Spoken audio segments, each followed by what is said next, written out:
News. I am Kayode Adebayo.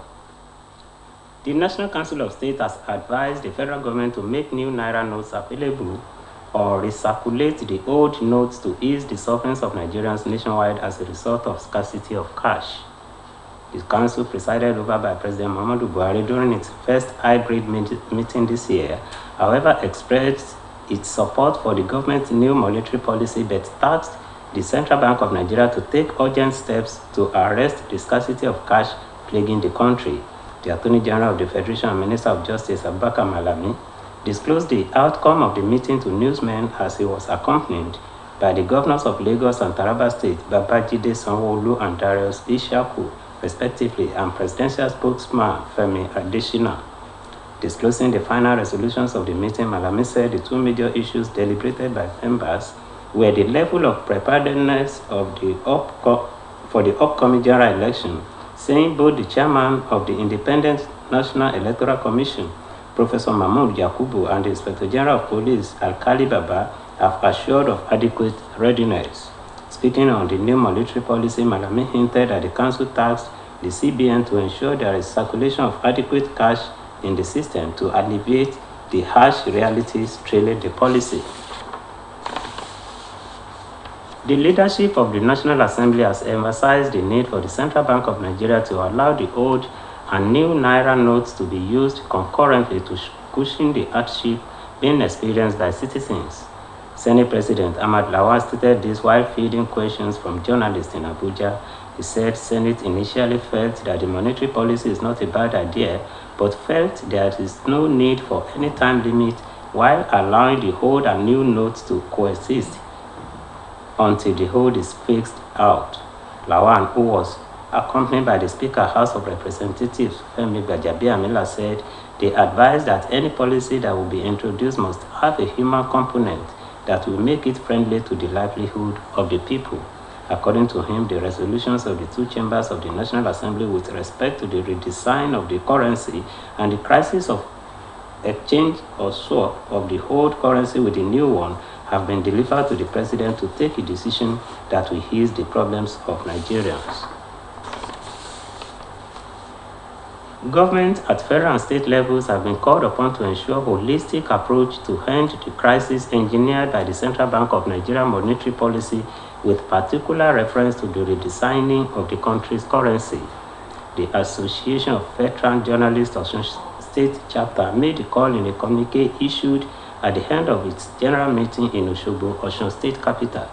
The communique, titled Saving Nigeria from Imminent Collapse, drew attention to the pervading fuel shortage and its effect on the socio-economic lives of Nigerians and the security crisis it has generated in different parts of the country. The veteran pen pushers called for an urgent meeting of all critical stakeholders to explore ways of assuaging the plights of ordinary Nigerians and halt the nation's descent into anarchy. The communique frowned at what it described as the nefarious conduct of some bank officials and marketers of premium motor spirits known as petrol.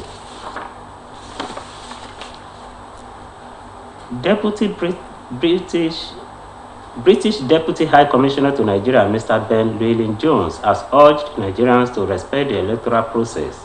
He gave the advice while fielding questions from newsmen in Lagos. He urged politicians ahead of the upcoming elections to resolve their grievances in a peaceful manner and avoid eating the polity and inciting violence. He further enjoined them to avoid vote buying and respect the electoral process as the new technology will be deployed to ensure that their votes count. According to him, it is imperative for politicians and people to do the right things as the UK government is committed to issuing visa restrictions where it is aware of attempts to subvert the democratic process. He urged the public to cooperate and work with the INEC, noting that the Commission has the capacity to deal with the challenges facing it. Information and Culture Minister Alhaji Lai Mohammed has commended the efforts of the National Population Commission for positively rewriting the history of the census in Nigeria through meticulous planning and massive deployment of technology at every stage of the national exercise.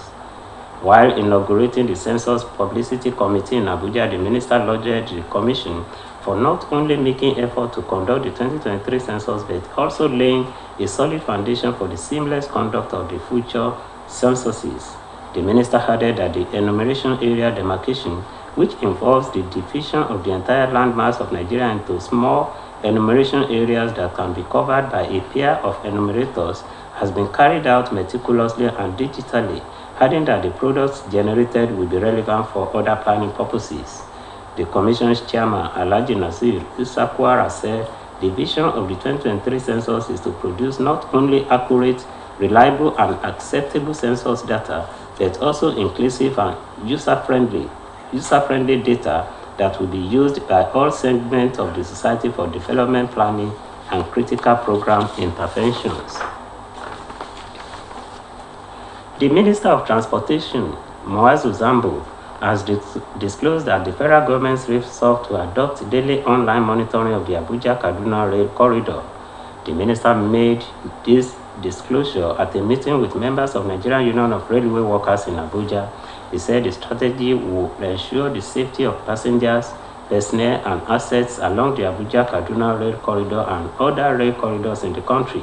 The minister also said a command center will be set up for the Abuja-Kaduna rail corridor to monitor the movement of the train.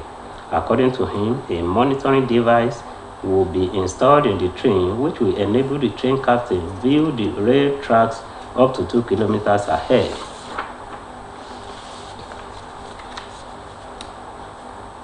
The Vice President, Professor Yemi Osinbajo, has identified the provision of social housing and affordable mortgages as parts of the amenities needed to drive development and create employment opportunities for the teeming youths in the real estate sector.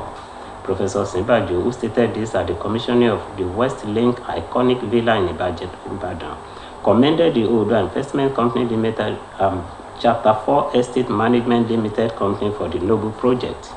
In his address, Governor of Oyo State, Engineer Seyi Makinde, who was represented by his deputy, Mr. Adebayo Lawal, maintained that shelter is one of the most important basic needs of man, and that is why his administration wholeheartedly welcomed and supported the idea of the estate when it was mooted in 2019, coupled with the compelling need to address the housing deficit, which has greatly impacted the Human Development Index of Nigeria as a nation. In their goodwill messages, the representatives of Lagos and Ogun State governors expressed satisfaction that the board and management of Odua Investment Company Limited is vigorously pursuing its mandate to be the engine room for the economic development of the Southwest region. Earlier in their addresses of welcome,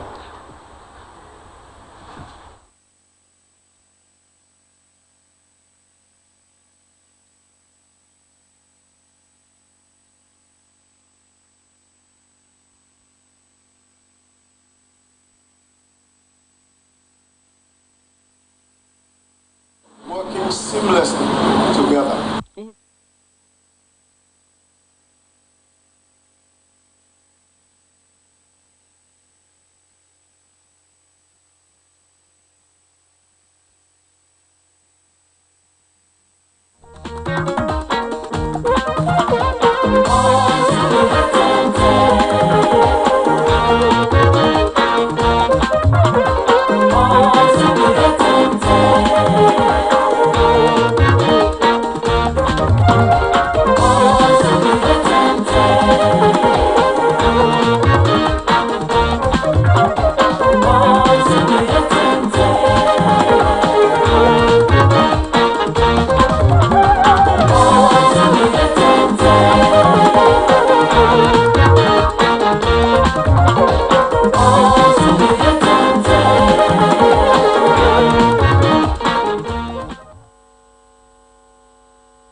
we sincerely apologize for that break in transmission. It was due to power outage.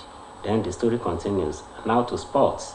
Nigeria's under-20 boys Flying Eagles have now settled down in Morocco's commercial and economic capital, Casablanca, for a one-week final training camp ahead of the Africa Under-20 Cup of Nations starting next Saturday in Arab Republic of Egypt. Head coach Ladan Bousso and Wards are staying in Mohammedia outskirts of Casablanca, and the head strategist is upbeat about the readiness of his boys to sustain their winning mentality when the tournament kicks off in 9 days' time. Nigeria's first match of the campaign as they attempt an 8th continental title will be against Senegal's Club Lions at the Cairo International Stadium on 19th of this month. The Flying Eagles, two-time FIFA World Cup runners-up and one-time bronze medalists, will then face host Egypt on 22nd of this month and Mozambique on 25th at the same venue. All 4 semi-finalists at the 12th Team Championship in Egypt will qualify to fly Africa's flag at the FIFA Under-20 World Cup Finals to be staged in Indonesia from May 28th to June 11 this year. Now to the foreign story. International aid has been trickling into parts of Turkey and Syria, where rescuers toiled to pull children from rubble in areas devastated by a massive earthquake that has killed over 24,000 people. The United Nations warned that at least 870,000 people urgently needed food in the 2 countries after the quake, which has left up to 5.3 million people homeless in Syria alone, with a winter freeze in the affected areas, halting rescue efforts and compounding the sufferings of millions of people in desperate need of aid. It was learned that aftershocks followed the 7.8 magnitude tremor, which added to the death toll and further upended the lives of survivors. The United Nations World Food Programme has appealed for $77 million to provide food rations to at least 590,000 newly displaced people in Turkey and 284,000 in Syria. And that ends the evening news on Osbc TV. Please join us at 7 for major report. Good evening.